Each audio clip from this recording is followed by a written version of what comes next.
What's up, spiritual gangsters? It's your OG. Trees.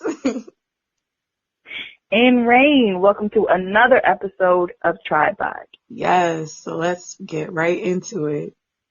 Hi, world. So we're back with our second part of our 3-part series on love. Love. So today we're going to be discussing love of others. At our first part, we discussed love of self. In this part, we're going to talk about love of others. And on our upcoming third part, we're going to talk about how they both kind of relate to each other and how we can maintain both in our lives. According to obviously our opinions. By not all means is it, good for everyone, but, take it with a grain of salt, you guys. This is what we learned. This is what we learned in our lives. You may be at a different stage in your life, but, fuck with us if you want to. If you don't, maybe something else is good for you. Moving on. I would like to have a tagline. Fuck with us if you want to. I like it. I know, right? Fuck us if you want. If not, I don't know what to tell you. So, I would like to start.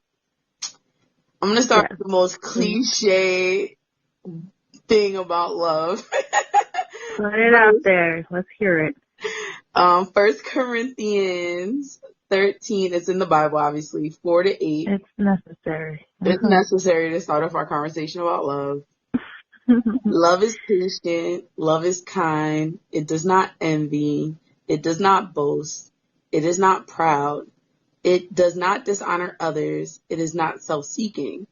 It is not easily angered. It keeps no record of wrongdoings. Love does not delight in evil, but rejoices in the truth.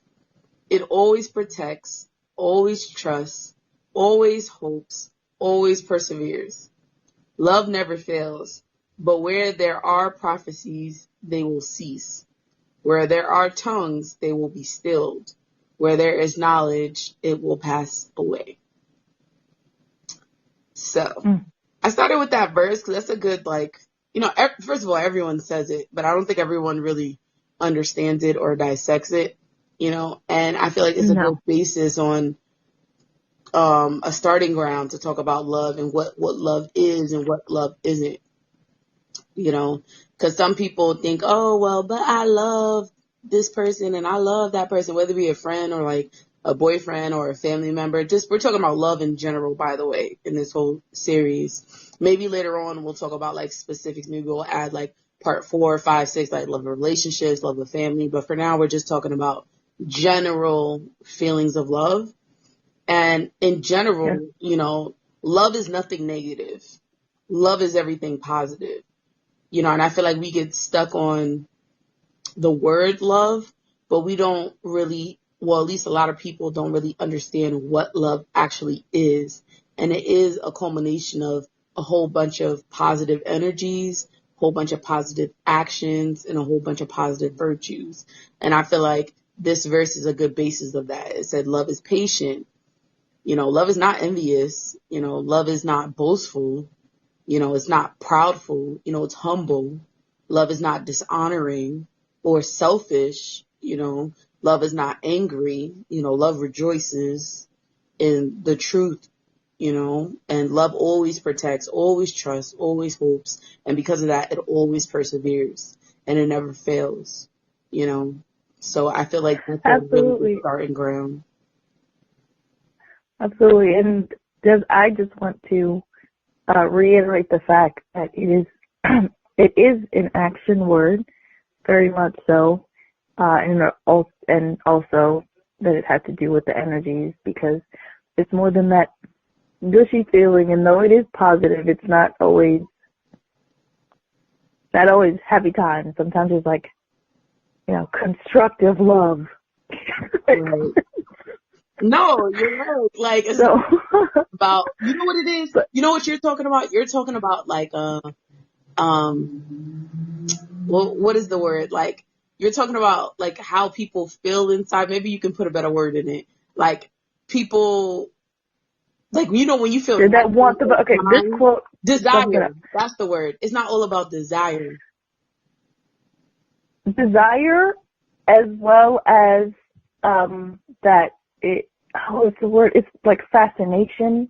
Right. When people are first, meet somebody and they're like, oh my God, yeah. It's more than that. And I found a quote by C.S. Lewis that I think kind of puts it in better words. Love is not affectionate feeling, but a steady wish for the loved person's ultimate good as far as it can be contained. Say that again. Love is not affectionate feeling, but a steady wish for the loved person's ultimate good as far as it can be contained. So that, for me, I know, I see it's Lewis, it reiterates, it's an action and, positive vibes. Like, it's beyond ourselves and how we feel. It's putting the other person first, I want to say. I mean, it goes against our first episode, our first part here, but just thinking of the other person and wanting what's best for them and not just what is best for you from them. What I got out of that quote was more like you trying to elevate that person and yourself to your ultimate goodness by doing that's action. Better. That's what I got from it. Like, we're both putting actions together in a way where we're both trying to potentiate both of our beings towards our own spiritual, emotional, or just worldly liberation. And that's nothing but beautiful. And that's everything that love encompasses. Like, that's why I like that quote. Yeah, it's that. And, as we were saying, because it's not an affectionate feeling, but a steady wish for the person's good. Like, as we were saying, it's not just the gushy feelings, but it's like if you're ever in a situation and, once again, this is like more not just romantic type of love, but it's you want better for the person than whatever situation that they're in now. You know what I mean? And that might not always result in having the most positive interaction with them, but it's coming from a place of love. You want more for them, and it is also, I got from it like an unconditional type of thing. You know what I mean? It's not like I love you as long as things are good. Then that's not love. You know what I mean? It's more than just a good time. Right. Exactly. You gotta be a writer, son. You gotta be a writer. So what I would like to do is I have two articles. Mm-hmm. I believe both of them are based on Buddha. Yeah, both of them are based on Buddhist teachings. One article discuss basically how you can like what love is, like how can you act on love and what is acting on love. And then the second article is more about how love should make you feel or what the result of love should be. And I feel like those are two things that it would behoove us to discuss, because after that, people can better understand everything we're talking about when we talk about love and what love is. And, because there's so many quotes on love, but I feel like if you don't have a basis on what love is and how love should make you feel and how love should not make you feel and what love is not, those quotes don't really help you. You know what I mean? Because you're thinking not where your mind should be about love, like how we just discussed. Like, you're thinking about more desire and physicality and, what you feel. Well, I mean, you have to know what you want to get out of that, but there's different sides of it, because, if in romantic love, then there's the infatuation part, which is not love, but people attribute it to it, so. Right. There's different sides of it, but it's not everything. It's just one. And we're talking about love for the world, like love for everyone, whether it be your family, your relationships, your sister, your brother, your lover. It doesn't matter who the person is. This is the foundation of love. Specificity in the foundation of love we can talk about later, but this is just creating a general basis of where we get our ideals from about love, So I'll get into the first article. So the first article is more about how we can act on love and what acting on love looks like. The article is called The Buddha's Teachings on Love by Youll. And he basically starts by saying love nourishes spiritual freedom, and love is one of the paths of spiritual liberation, and that freedom is the guide measure and ultimate goals of all things Buddhist. Because, in the religion of Buddhism, basically they're trying to like be free and they aspirate Reach enlightenment. Enlightenment and ascension and all that stuff. So they describe kind of like what love is. Like, love is not clinging. Love is not lustful. Love is not confusion, not fear, not neediness or grasping to self. Because all those things express bondage and limitation, which is kind of like the opposite of what they aspire for. And they continue to talk about the 4 kinds of love that is taught in classic Buddhist teachings, and the 4 qualities of the heart that reside in everyone, at least potentially. And they just put a little remark that says like these forms of love existed prior to Buddhism. It's more of like a early foundation in Indian spirituality in the early spiritual Indian world. And these 4 qualities are loving kindness, compassion, appreciative joy, and a particular form of equanimity. So I didn't know what the that last part, yeah. I had to look that shit up because I didn't know what the fuck equanimity meant. And what equanimity means is mental calmness, composure, and evenness of temper, especially when you're in a difficult situation. And all these things are... So that's like...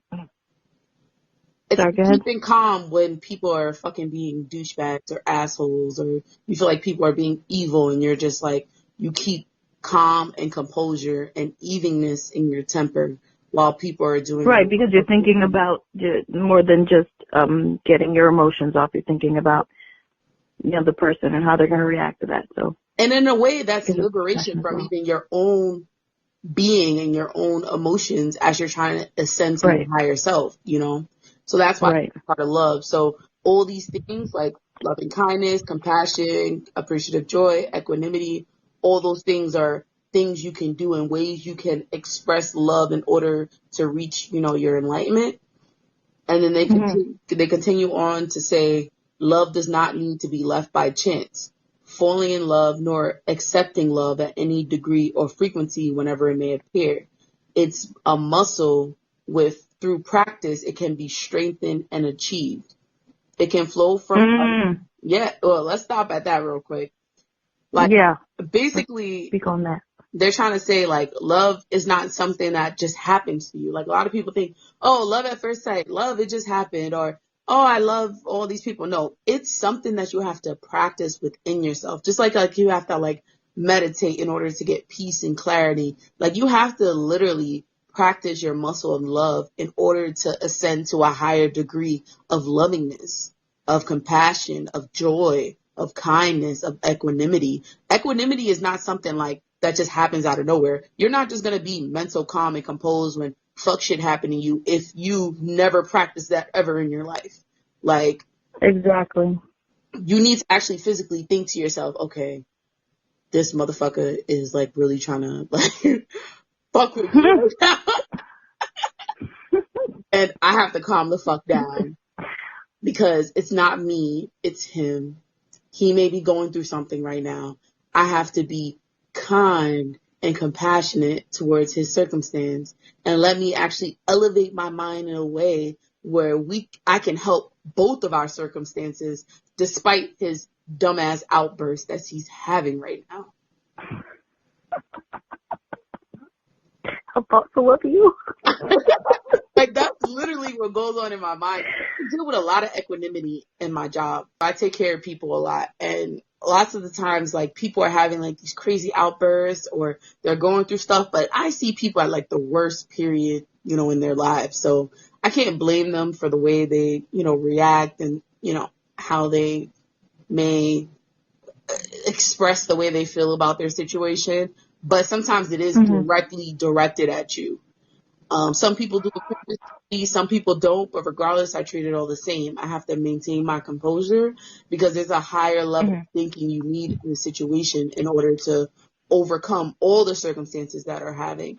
And that's a part of what love is. You know, I love the world so much that I'm going to maintain my composure because I know somebody may be going through something that they don't know how to express because they're in a lower level of functioning spiritually at this moment. And I feel like that's the hardest thing to really overcome. You have to think outside of yourself. That's absolutely correct. It's not just about your experience. Not That just your shit is experience. hard. That shit is hard. And it Very. took me like a decade to really get to where I am and understand where I was. You know what I mean? Like, because I used to be like the bitch with an attitude all the time. I used to be the person like constantly lashing out, saying what I mean, meaning what I say, whatever, whatever, whatever. You know what I mean? But Yeah. now I'm at a point where it's like I really understand a lot of things and I'm really trying to elevate myself in life and dealing with those lower level of emotions and feelings without truly like thinking and truly like Mhm. loving, like truly loving, like as we're describing now, you know, you begin to have a different perspective about a lot of things. Yeah, well, because when you love somebody, you know, you think about them, you're conscious, can I use that word? Conscious of their feelings. You Yes, pay attention to that shit, and it matters to you. Thank you.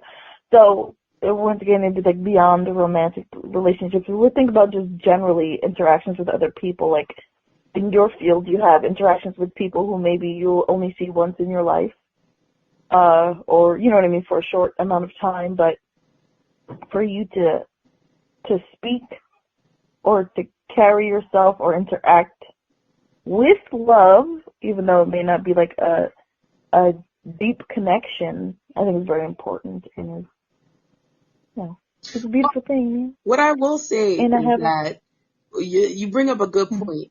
Even with short interactions that you have people, like with my job, like I'll see somebody one day, never see them ever again for the rest of my life. Some like honestly, between your short interactions and then like maybe like interactions with people that you deal with all your life, sometimes you get the deepest interactions or the most elevation of yourself from people that you'll meet in the short term because they like quickly like pow pow you with like, you know, like lessons, you know what I'm saying, in like a short period of time. Because there's people that I meet that has elevated my being because I've been patient, because I've been kind, because I've been understanding, which is all encompasses what love is and what I project onto the world, that I elevate my whole being like substantially, you know, in that couple of moments of me interacting with that person because they're pushing me towards my limits. You know what I'm saying? Opposed to people yeah, they who be in your life trying. that know you, that know when to back off, when knows, you know, who Yeah. doesn't try to hurt you as much, you know, who understands you as much. Sometimes, like, you have to take, like, you meeting people randomly for short periods of time.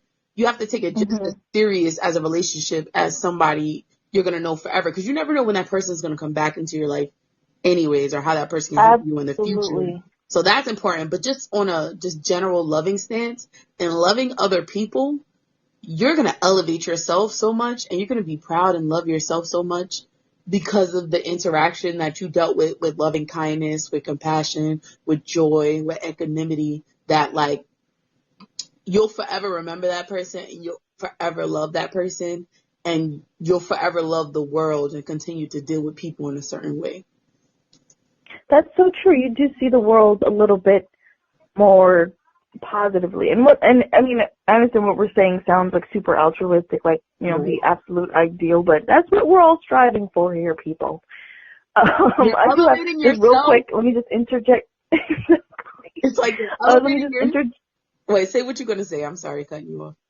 No, go ahead, because I want to interject with just a Bible verse real quick that goes with what on I was topic. going to say, this is my quote from my mouth that I just created right now. Elevate yourself. Okay, history. Elevate yourself one asshole at a time. What? That sounds sexual. You know how I mean it. That sounds You know how my mind works. Well, maybe jackass, one jackass at a time. Yeah, that's better. Or one idiot. Make yourself one asshole at a time. That's See, sounds your like the mind is tagline of a fucked up. porn or something. I don't know. You're exhibiting yourself on a lower frequency of life right now. I was being more eloquent in the moment. Speaking of assholes and porn, I have this Bible verse real quick. All right, let's go back to the Bible. What's up?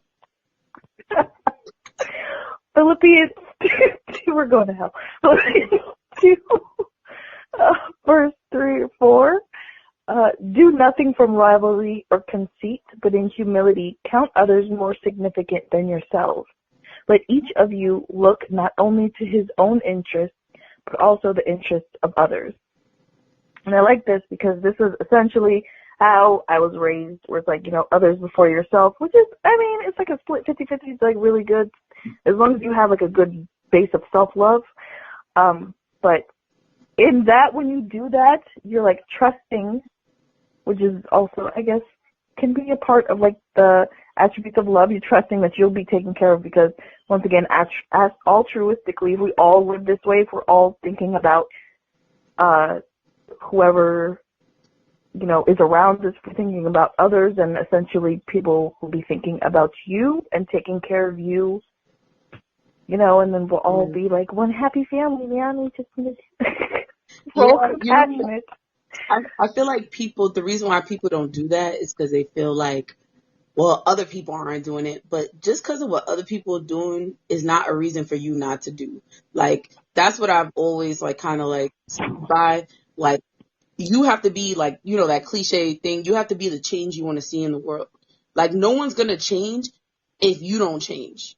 And once you, like, what's that movie that, like, they passed on, like, kindness and, like, it went around the world and, like, everyone pay it forward? Like, everyone, like, paid it forward. There was a movie about that. Anyways. I don't.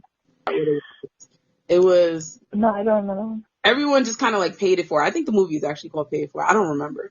But it's, like, a concept, like, you do kindness to somebody does kindness to somebody else, and everyone, like, pays it forward to everyone. And I feel like people don't understand how big that is. Like, I would say, like, for example, in my job, I had, like, a really bad day that I felt like came from heaven. Like, she was, like, a float came and, like, did all my work. Like, not all my work, but, like, the work I couldn't do, she, like, that I felt like I couldn't finish, and I felt bad because, I'm trying to help people and stuff like that. And she, like, did everything for me. And then she handed me all the completed work and then was like, okay, goodbye. She didn't even, like, she did it, like, an so angel. happy, so merry. And I was just like, thank you. Like about to cry. Like, thank you so much. And, like, 'cause I was, like, a new time and, like, everything was, like, very overwhelming. And I was like, thank you so much. And she instilled in me to always be kind, like, always, like, help them out, go above and beyond, do their work for them sometimes. You know what I mean? 'Cause it creates an environment where everyone starts helping each other out when they have downtime in a way that just makes everyone happy and elevates the whole unit, and everyone is just positive. Everyone's doing the greatest good. Everyone is helping everyone. Like, it's amazing. It's an amazing thing to see. And that's what creates morale. That's what creates culture. Lifting morale and helping your fellow man creates a culture. And that culture can be beautiful. It can be helpful. It can be inspirational. And everyone, even during your darkest days where you feel like you're working so hard, because people are, like, smiling and are there for you and helping you and being there for you, it kind of motivates you, and it kind of turns your wheels inside of yourself to keep going, even though bad things are happening, or even though this is going on or that's going on, and you begin to elevate yourself more. So that's why I like that quote. That was really dope. Absolutely. Yeah, you never know what somebody's going through, so just like she probably didn't know you were stressed, maybe she did, you know what I mean? So that probably wasn't much for her to help you out, but it meant a lot, so much so that you carried that with you. Right. You know what I mean? You never know how big or small an interaction can impact somebody. So That's dope, man. So I'll finish with the article that I was talking about. Yeah.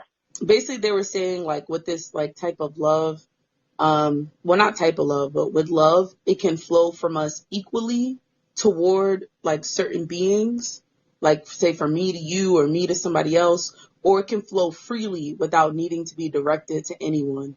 And that's called boundless love, which they believe to be a form of liberation. So it's like, instead of like me being kind to you or me doing things specifically for somebody, it's like I walk around with like boundless love toward everyone, and like in everything I do, like I express love and compassion and joy and equanimity and, you know, all these things, you know. So it's just the energy that you give out is just Exactly. positive, warm, like you become a compassionate energy. frequency. Like you become that positive frequency in life. That's dope. That's what I aspire to be, man. Well, that's what Just like, Buddhists are aspiring to be and do. am I Buddhist? Right? And We don't know. at the end, basically, of this article, just to wrap it up, they say to be free only when things are pleasant is not real liberation. And to love only in optimal conditions is not real love. It is easy to love all beings in abstract, but it can be a great challenge to do so when we live with them. To love versus express that love in daily life. Cumulative love in all aspects of our life. Learn to include love presence while we speak to each other or are in conflict with each other or living with others.